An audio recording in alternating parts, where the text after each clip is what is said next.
আজকের পর থেকে যখনই বলবো কাজটা করা হয়েছে অথবা কাজটা করা হয়েছিল, ভাত খাওয়া হয়েছে, ভাত খাওয়া হয়েছিল, বল খেলা হয়েছে অথবা বল খেলা হয়েছিল, যখন এই ধরনের কথা বলবো আজকের পর থেকে কীভাবে সহজে ইংলিশে বলতে পারি, তার জন্য তোমাকে এই দুটি সেন্টেন্স ফলো করতে হবে। ওকে, ইট হ্যাজ বিন ডান, এটা করা হয়েছে।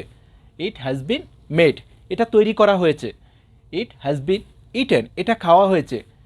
ইট হ্যাজ বিন রিটেন, এটা লেখা হয়েছে। খুব সহজ কিন্তু। ইট হ্যাজ বিন এরপরে শুধু এখানে ভার্বের ফার্স্ট পার্টিসিপাল রূপটা বলবো ডান মেড, এর পরিবর্তে যে কোনো একটি ভার্বের ফার্স্ট পার্টিসিপাল রূপটা যদি বলতে পারি এখানে, তাহলে কিন্তু হয়ে যাচ্ছে ইট হ্যাজ বিন ডান, এটা করা হয়েছে।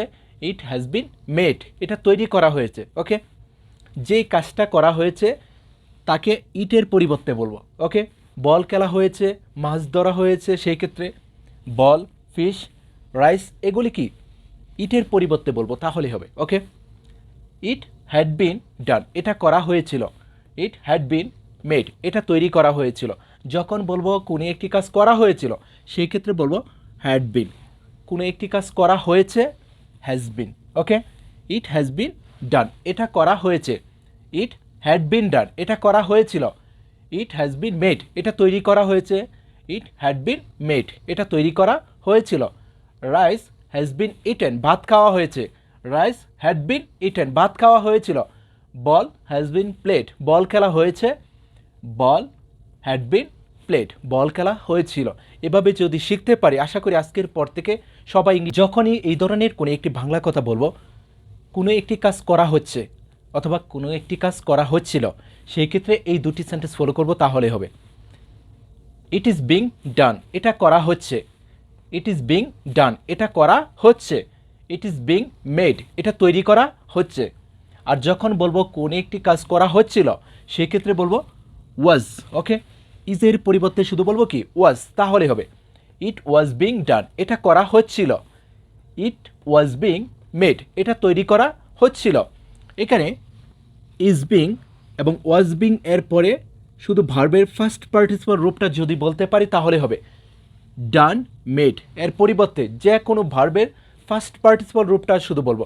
যেটা করা হচ্ছে, যেটা খাওয়া হচ্ছে, যেটা দেখা হচ্ছে, সেটা ইট এর পরিবর্তে বলবো, তাহলে হবে রাইস ইজ বিং ইটেন, ভাত খাওয়া হচ্ছে। রাইস ওয়াজ বিং ইটেন, ভাত খাওয়া হচ্ছিল। এভাবে। ওকে, বল ইজ বিং প্লেড, বল খেলা হচ্ছে। বল ওয়াজ বিং প্লেড, বল খেলা হচ্ছিল। যেই কাজটা করা হচ্ছে সেটাকে বলবো ইটের জায়গায়। আর সবার সাথে হবে কি ইজ বিং অথবা ওয়াজ বিং, হতে পারে ওয়ার বিং, হতে পারে আর বিং, সাবজেক্ট অনুযায়ী। ওকে, যদি এখানে সাবজেক্ট বেশি থাকে সংখ্যায়, সেই ক্ষেত্রে বলবো ওয়ার বিং অথবা আর বিং। এই বিষয়টা আমাদের মনে রাখতে হবে। এখানে যে কোনো ভার্বের শুধু ফার্স্ট পার্টিসিপাল রূপটা বলবো, তাহলেই হবে। ওকে, আজকে আমি তোমাদের সাথে মাত্র দুটি সেন্টেন্স শেয়ার করব। এই দুটি সেন্টেন্স যদি আমাদের জানা থাকে, আমাদের পক্ষে সহজে ইংলিশটা বলা সম্ভব।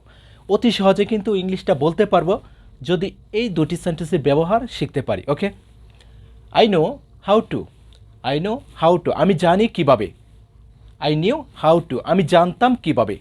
যখন এই ধরনের বাংলা কথা বলি, আমি জানি কিভাবে কাজটা করতে হয় অথবা আমি জানি কিভাবে খেলতে হয়। আমি জানতাম কিভাবে কাজটা করতে হতো, আমি জানতাম কিভাবে খেলতে হতো। সেই ক্ষেত্রে এখানে শুধু ভার্বের প্রেজেন্ট রূপটা বলবো, তাহলে হবে I know how to play, আমি জানি কিভাবে খেলতে হয়। I know how to play, আমি জানি কিভাবে খেলতে হয়। আই নিউ, আমি জানতাম। হাউ টু প্লে, আমি জানতাম কিভাবে খেলতে হতো। Okay, I know how to play, আমি জানি কিভাবে খেলতে হয়। আই নিউ, আমি জানতাম। হাউ টু প্লে, কিভাবে খেলতে হতো। ওকে, আই নো, আমি জানি। হাউ টু সুইম, কিভাবে সাঁতার কাটতে হয়। আই নো, আমি জানি। হাউ টু ডু, কিভাবে করতে হয়। আই নো, আমি জানি। হাউ টু রাইট, কিভাবে লিখতে হয়। ওকে, আই নিউ, আমি জানতাম। হাউ টু সুইম, কিভাবে সাঁতার কাটতে হতো। আই নিউ, আমি জানতাম। হাউ টু ডু, কিভাবে করতে হতো। আই নিউ, আমি জানতাম। হাউ টু রাইট, কিভাবে লিখতে হতো। এখানে তুমি যত ভার্বের প্রেজেন্ট রূপ ইউজ করতে পারবা, তত সেন্টেন্স হয়ে যাবে। ওকে, যদি এই দুটি সেন্টেন্স ফলো করতে পারি, আশা করি আজকের পর থেকে সহজে সবাই ইংলিশটা বলতে পারবো। ওকে, বেস্ট অফ লাক।